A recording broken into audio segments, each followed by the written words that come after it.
Leading up to summer, I'm gonna be dropping a lot of videos about training and nutrition. Personally, I love talking about nutrition. I like the way it gets people divided, drives people crazy. It's like talking about religion. And in this video, I'm actually gonna be reviewing various popular diets, talking about the pros and cons of each one, talking about the myths and the facts about each one, and giving you guys some guidance and helping you sift through the BS. I want everyone who subscribes to this channel looking good, feeling good for summer, and just living their best, lean, shredded life. Because that's what life is about. It's about having abs. That's the secret to happiness, right? But before we get into things, I want to thank HelloFresh for sponsoring this video. Very fitting sponsor. They're a meal prep company. You go onto the website or their app, you choose whatever meals you like, be it high protein, low carb, whatever it is, whatever camp you're in, whatever it is that suits your preferences, and they arrive to your door. All the ingredients are included in the box. They have instructions on how to cook each meal. It's a really enjoyable thing to do. Me and Linda love doing it. They're available all over Europe, Ireland, Spain, of course the US. They're amazing service and I couldn't recommend them enough. More on them later. Now, let's get into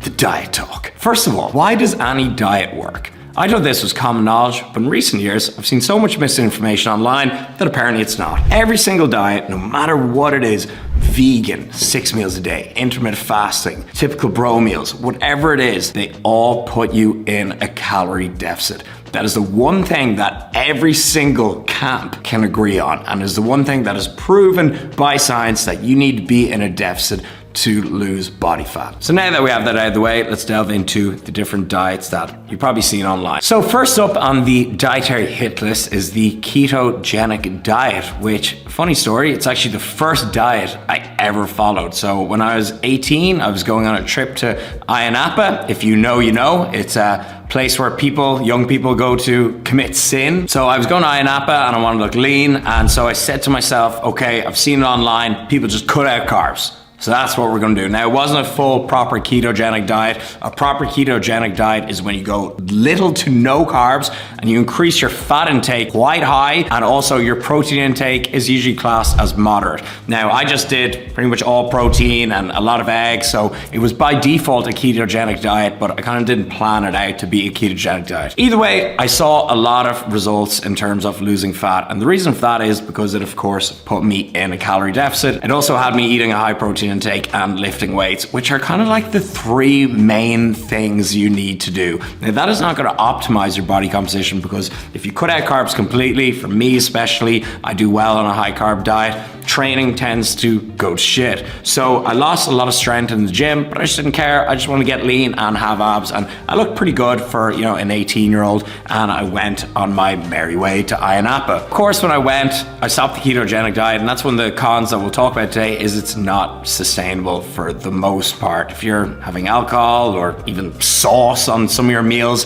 anything, it's extremely difficult to stay proper no carb and do it properly. You're pretty much eating just meat, eggs, even avocado has carbs in it if you want to be really strict about it. So it's very difficult to keep up the ketogenic diet in the long term, and I believe up to 50% of people who start the ketogenic diet, they drop off after a couple of weeks, if not months. So the pros to the ketogenic diet is it's high protein, it is high satiety, so protein and fats will help with our hunger a lot, and it's also very simple to follow. Just the only rule is you cut out carbohydrates, and again, I respect that. The cons are your training is most likely going to suffer. It's not sustainable for the vast majority of people, and life just fucking sucks without carbs. Let's be real. Like, I want to eat ice cream, oats, pancakes. Like, seriously. Imagine someone said to you, okay, all right, you can never eat carbs for the rest of your life. Everyone's going to be like, no. Everyone's gonna be like, no, when you put it like that. So that is kind of the main cons and why I do not recommend it. Also, there's a lot of keto zealots, keto doctors that tout it as some sort of, you know, medical cure to all disease, and this is just not true. This is complete quackery, and oftentimes a lot of the benefits that are found from ketogenic diet can just be found also from straight up dieting and being in a deficit and losing body fat. So overall, the ketogenic diet, in terms of, I'm not gonna rank it as the worst. I'll give it like 5 out of 10 if I'm gonna rank these. Okay, I just decided I'm gonna rank these now, right? I'm giving ketogenic 5 out of 10 in the official Rob Lipsett dietary rating. Speaking of nutrition, if you are looking to build some good habits in 2024 and get in the best shape of your life for summer, you should go check out HelloFresh. It is a company that I've been using for many years, and as you can see here, they've got such an easy to use app to order off. You just click here, you go to build your plan, and then you can choose any style of meal you want. So whatever camp you may be in, whatever taste you have that need to be catered for, HelloFresh has got it all. It's told me a lot about different types of recipes and learning how to try new things, and also experimenting with different ingredients. Not to mention that the meals start at £3.15, so it'll help you save a lot of money as well instead of buying 100 different ingredients. Scan the QR code up on the screen, get 60% off your first box, and then 20% off the next 2 months. Also, some free gifts in there as well. So go check them out. Couldn't recommend them enough. I've been using them for years now, and I'll be using them for years to come. So again, a big thank you to HelloFresh for sponsoring this video. So next up, we have intermittent fasting. Now, why can I instruct you on intermittent fasting? Because I do it myself about 4 to 5 times per week. Oftentimes you'll see guys who are selling intermittent fasting programs, no names mentioned. They'll list all these magic benefits about intermittent fasting, and these are all BS. It actually sucks to see, because there's a few guys that I like that I follow online, and they list the benefits to intermittent fasting, but then they'll just also throw in some complete BS and lies on top of that as well. Why do I do intermittent fasting? And the main reasons are productivity and convenience. If I'm having 6 meals a day, I have to log my food 6 times a day. I have to prepare 6 meals. Your whole day is ruled around eating these meals and timing them perfectly. So with intermittent fasting, if you're just having 2 or 3 large meals per day, it's very convenient. So if you're an entrepreneur, or if you're on the go, maybe you're in college or you work in an office and you have to commute, it's very simple and minimalistic. It's also great on a travel day to avoid the airplane food and, just kind of get in the right mindset.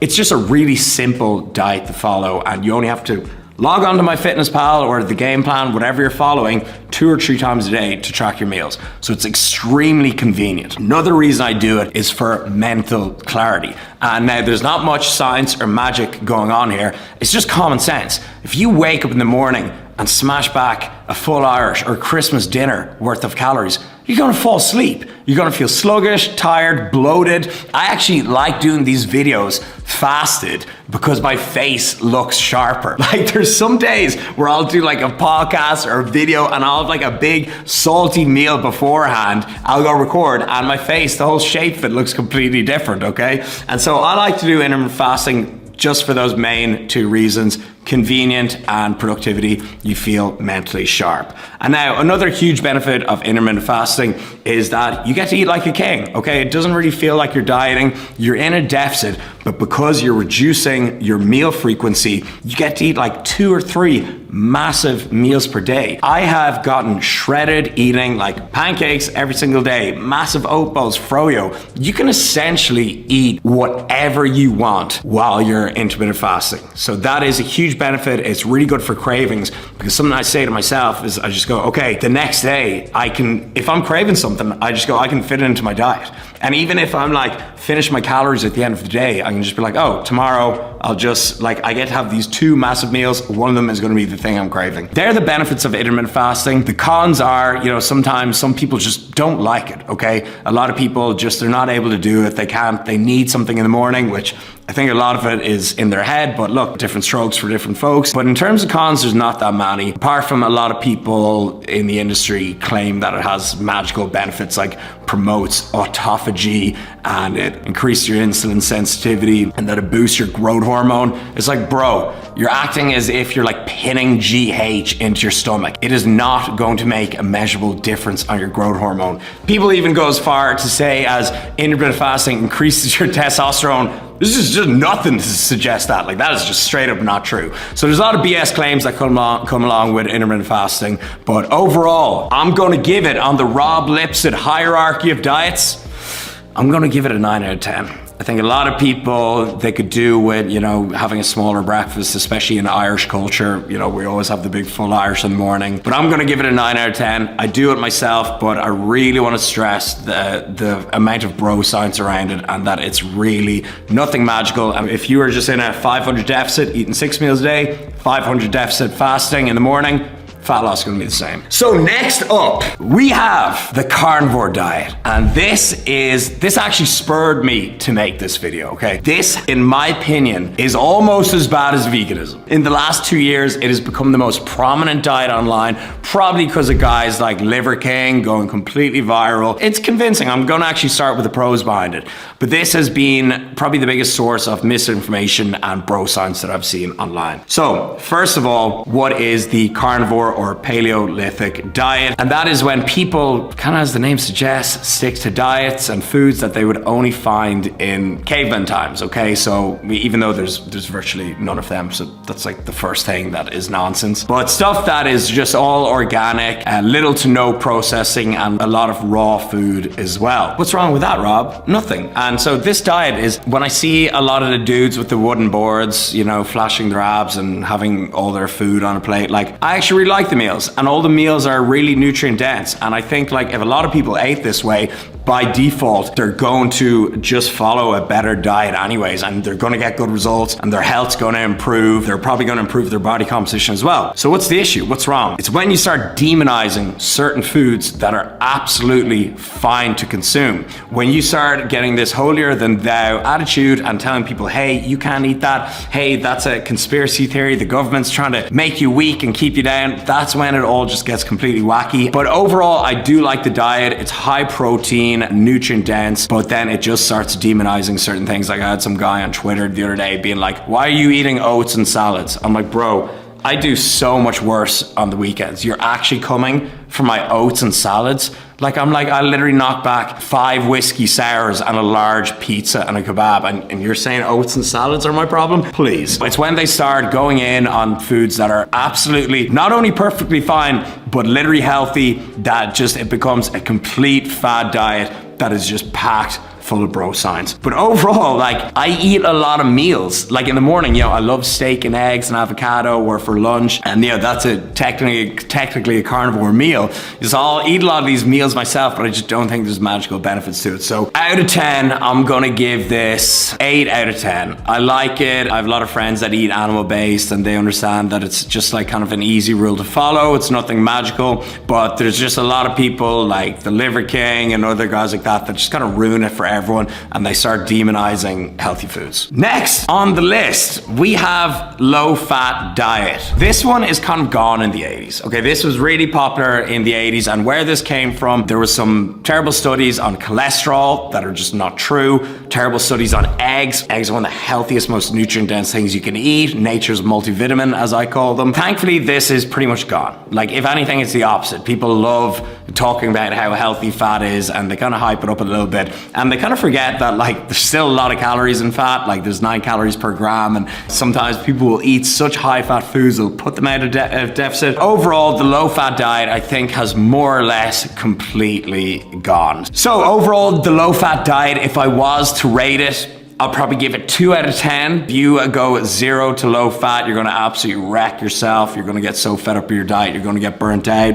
But thankfully, it is not very prevalent anymore. I don't think anyone really touts a low-fat diet. Maybe fruitarians, is that still a thing? Okay, so next up we have the sugar-free diet. And I wanna start off by saying this. I've done a video on this. It's one of my first ever videos that I did on YouTube. It's called, Are All Carbs the Same? And so to explain it, to summarize that video, yes, the body just turns all carbohydrates to glucose when you consume them, okay? Be it a can of Coke or a sweet potato. That's like the perfect classic example. Are a can of Coke and a sweet potato, are they both as nutrient dense as each other? Obviously not. The sweet potato is gonna be packed with vitamins and minerals and fiber, and it's gonna be a lot more filling than a can of Coke, okay? That is pretty much nutritionally devoid, liquid calories, so it is not gonna fill you up whatsoever. Liquid calories, complete no-no, that's a side note. But the carbohydrates, still, your body will just see 35 grams of carbs. But of course, common sense prevails that you should go with the more nutrient-dense option. The problem is with the sugar-free diet is it's just too much of a blanket statement. Like, there's gonna be sugar from bananas, blueberries, you know, a lot of healthy foods. So again, the main thing you wanna focus on is total carb intake. And if there are some sugars or a good bit of sugars in your diet, it's not gonna make a difference. difference. As long as you're still going for nutritious choices as a whole, you can have a little bit of sugar in your diet, okay? It's not gonna throw things off as long as your carbs and your calories are accounted for. So sugar-free diet, it's a pretty good rule to follow. I'm gonna give it 7 out of 10, as you know, it means well. Most of the information is correct. Yes, we don't have all our carbs coming from sugar. We're gonna be hungry AF if that's the case. And it's a decent rule to follow, but the main thing is total daily carb intake, and some sugar in your diet is absolutely fine. It's not gonna give you cancer, it's not toxic. You're gonna be all right. Eat a goddamn banana. So next up we have the vegan diet. And I think the main issue that comes in things here is it brings in a lot of emotions, okay? I completely get that. If you are doing a vegan diet from a moral standpoint and you kind of understand the nutritional downfalls of cutting out this infinite amount of food choices and a lot of beneficial foods, and you're depleting yourself of a lot of specific nutrients, B vitamins, complete proteins. If you understand that, you still wanna do it from a moral decision, well then I can't really say anything about that, okay? But that is completely your decision. It tends to attract a lot of wacky people. It tends to attract a lot of hippies and a lot of people who bring their emotions into it. And I've never seen an angrier crowd online. There's a lot of emotion there, cutting out a lot of perfectly good food. Animal products are some of the most nutrient dense things, and it is pretty much the opposite of the carnivore diet. So if I'm gonna rate the vegan diet out of 10, I'm gonna give it probably a 3 out of 10. So many people drop off, they can't sustain it. I think it's about 76%. And overall, it's just pretty wacky, especially when you're cutting out shit like honey. Really, the sweet spot is anywhere between the carnivore and the vegan diet. Again, the answer often lies in the middle. We've covered a lot of different diets. To wrap things up, what diet should you follow? And for me, what I recommend doing, and you know, is this even a fad? Is this even a camp? Is this even a religion? Just take a balanced approach. Maybe take something that you can sustain, adhere to, that's high protein, nutrient dense, 80% whole foods, 20% fun stuff, and that puts you in a deficit. Couple that with lifting weights, your health is gonna be on point, your physique is gonna be on point, your mental sanity is gonna be on point, and your social life is gonna be on point. I don't think anyone can really argue with that. And see, the thing is, with people who are in a specific group, a specific camp, that's easy to market. It's easy to sell as the magic pill. Unfortunately, all I have to sell you is common sense. So I hope you enjoyed this video. If you did, leave it a thumbs up, drop a comment down below. I'll see you in the next one. Peace. Keep it balanced, keep it real.